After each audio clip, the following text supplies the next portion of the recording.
All right, so we're back, and today we're going to be diving into, well, personal finance. Always a fun one. It is, yeah, and I think we chose this article, 10 reasons why 99% of people can't get rich, because, well, it's pretty relatable. Definitely, yeah. Like everyone's trying to, figure out this whole money thing, right? Absolutely. And this article, it touches on the obvious things like, not being afraid to take risks, not living beyond your means. But then it kind of gets into some deeper stuff, like your mindset around money. Yeah, the psychology of it all. Like, do you even believe you can be wealthy? Exactly. And then, it even talks about like giving up too soon, which I think a lot of people struggle with. It's easy to get discouraged, especially when you don't see results right away. For sure.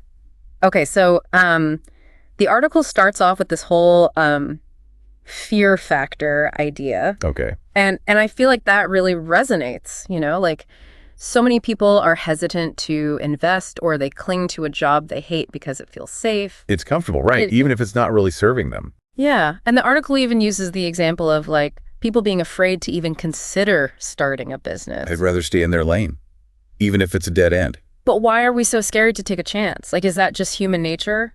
I think it's partly hardwired, but it's also the messages we get from society. Yeah. Like, we're taught that financial success means never failing. Oh, interesting. Yeah, so people get terrified to even try because they're so afraid of looking like they messed up. So we're kind of conditioned to play it safe, even if it means, staying stuck. Exactly. But what if we reframed failure? What do you mean? Well, instead of this big, scary, permanent thing, right? What if we saw it as feedback? Like a chance to learn and adjust. Think about successful entrepreneurs, right? Yeah. Many of them had businesses that totally tanked before they hit it big. Oh, totally. It's that resilience, that bouncing back that really sets them apart. So it's not about avoiding failure altogether, but getting better at handling it. Exactly. And that leads us to the next big point, which is financial literacy. Okay. The article argues that not understanding even the basics of finance can be a huge obstacle to building wealth. Yeah, I mean, it's kind of like, trying to build a house without knowing how to use a hammer. Right. And the article gets into some of the consequences, like not understanding debt or how compound interest works. Right. They can really snowball on you if you're not careful. Absolutely. And it doesn't have to be that way. Even basic financial knowledge can be incredibly empowering. So, okay, we're talking about being smart with money, not being afraid to take risks, and then this article throws lifestyle creep at us. Oh, yeah. That's a good one. It's like you get a raise and suddenly you need that new gadget or you're justifying those daily lattes. It's easy to fall into that trap, especially with social media always showing us the shiny new thing. It's true. I'm totally guilty of that myself sometimes. Right. But the article makes a really good point. Like, where does that leave us in the long run? In debt. Potentially. And missing out on those bigger goals like financial freedom, early retirement. It's about being mindful. So it's about making choices that align with your actual goals, not just fleeting desires. Right. It's a subtle shift, but it can make a huge difference over time. Okay, so we've talked about facing our fears, learning about money, and getting a handle on our spending. But what about the mental game? Yes. The mindset shift, as the article calls it. This is where it gets really interesting. I think so too, because we all have these beliefs about money, right? Absolutely. Some we're aware of, some are lurking beneath the surface. Like those thoughts, I'll never be rich, or money is the root of all evil. Exactly. And those beliefs can really hold us back without us even realizing it. Like they become self-fulfilling prophecies. Exactly. Imagine someone who's convinced they don't deserve wealth. They might sabotage themselves, avoid opportunities, undersell their skills. Because they just don't believe they're worthy of more. Exactly. It's tragic, but it happens all the time. It's like a mental block that's preventing them from reaching their full potential. But how do you even start to break free from that kind of thinking? Awareness is the first step. Catch those limiting beliefs in action. Notice those thoughts. You can't or you're not enough. Then challenge them. Okay, so you're saying question those thoughts. Exactly. Ask yourself, is this based on facts or just fear talking? So we're basically rewriting the script in our heads. This is making me think about that other point in the article, the one about giving up too soon, like starting something but quitting before you see results. Yes. The importance of persistence. Building wealth is rarely a straight line. There will be bumps, moments of doubt. It's about weathering those storms and learning from each challenge. It sounds like it takes a certain level of grit, not Yeah. just having the right mindset, but the tenacity to stick with it when things get tough. Absolutely. And this segues perfectly into the article's point about diversifying your income streams. Especially these days, relying on just one job can be a risky move. Yeah, like putting all your eggs in one basket. Exactly. It's about spreading the risk and creating more opportunities for financial growth. I found that part really interesting. Not putting all your eggs in one basket, as they say, but how do we actually do that? Diversify our income? Like, where do we even begin? That's the million-dollar question, isn't it? It is. And I think that's what a lot of people struggle with. There are tons of options, though. Yeah. And we'll definitely dive into those in more detail. Okay, good. Because I feel like I personally need some guidance on that. Like, side hustles sound great in theory, but I have no idea where to even start. That's totally understandable. It can feel overwhelming at first. But the beauty of today's gig economy is that there's something for everyone.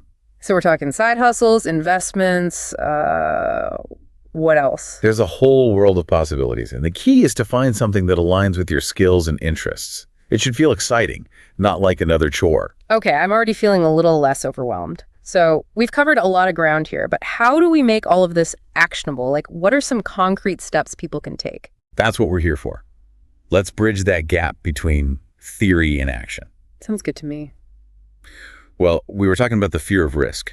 And I think a good place to start is by, dipping your toes in the water. Okay. Instead of diving headfirst into something like the stock market, maybe try micro-investing. Micro-investing. I've heard that term, but I'm not really sure what it is. It's basically investing small amounts of money regularly. A lot of apps will round up your purchases and invest that spare change. Oh, interesting. So it's kind of like training wheels for investing. Yeah, exactly. It's low stakes, so you can get used to how the market works without risking a ton of money. Plus, you're building that habit of investing, which is huge. That makes a lot of sense. And speaking of learning, we were talking about financial literacy earlier. There are so many resources out there, right? Oh, tons. And a lot of them are free or super cheap. Websites like Investopedia, podcasts, YouTube channels. Oh, totally. And don't forget about books like Rich Dad, Poor Dad is a classic. Absolutely. And don't discount those real-world learning experiences. Like local workshops or seminars can be really helpful. Yeah, for sure. I guess it's kind of like having a support system for your financial journey. Exactly. And remember, you don't have to become a financial expert overnight. Just start somewhere and build from there. Okay, that's encouraging. Now, what about that lifestyle creep we were discussing? Any tips for fighting off those impulse purchases? Well, budgeting is your best friend there. Start by tracking your spending for a month or two. Ooh, yeah, that can be eye-opening. It is. You might be surprised where your money's actually going. Once you have a clear picture, you can identify areas where you can cut back without feeling deprived. Right. It's not about like total deprivation, but making conscious choices. Exactly. Like maybe instead of that daily latte, you brew your own coffee at home a few times a week. Small changes can add up. True. So it's not about never spending money on anything fun, but making sure your spending aligns with your goals. Absolutely. Making your money work for you, not the other way around. Okay, love that. So let's circle back to that mindset shift idea. We talked about challenging those limiting beliefs, but how do we actually cultivate a more positive money mindset? Are there specific tools or techniques? Gratitude is a big one. Instead of focusing on what you don't have, actively appreciate what you do have. Okay. It sounds simple, but it can really shift your perspective. So you're saying shift from a scarcity mindset to one of abundance. Exactly. And visualization can be powerful too. Imagine yourself achieving your financial goals. What does that feel like? Oh, interesting. It can help to, reprogram your subconscious mind. It's like mentally rehearsing for financial success. Exactly. All right, now let's talk about those income streams. Side hustles are a popular option. Okay, yeah. That's where I get a little lost, to be honest. They sound great, but where do you even begin? Well, think about your skills and passions. What are you good at? What do you enjoy? If you're a good writer, maybe try freelance writing or content creation, tech savvy. Explore web development or becoming a virtual assistant. Okay. If you love teaching, online tutoring or creating online courses could be a good fit. So it's about finding that intersection between your talents and what the market needs. Exactly. Now, what if you're not into the whole entrepreneurship thing? Investing is a great way to diversify. Got it. Index funds, for example, are a good way to get into the stock market without needing to be an expert. Right. The key is to start small Stay consistent. You'll be amazed at the power of compound interest over time. It's like building that financial momentum brick by brick. Precisely. It's a holistic approach. Your mindset fuels your drive to diversify. Your financial literacy helps you make informed investment decisions. It's about weaving a tapestry of financial well-being. That's a great analogy. So as we start to wrap up this deep dive, what advice would you give our listeners on staying motivated? Building wealth is a marathon, not a sprint. How do we keep that momentum going? You're right. It's about the long game. Yeah. Yeah, it really is. And I think a big part of that is setting realistic expectations. Okay. Wealth building, it's a gradual process. Great. It's not about getting rich quick.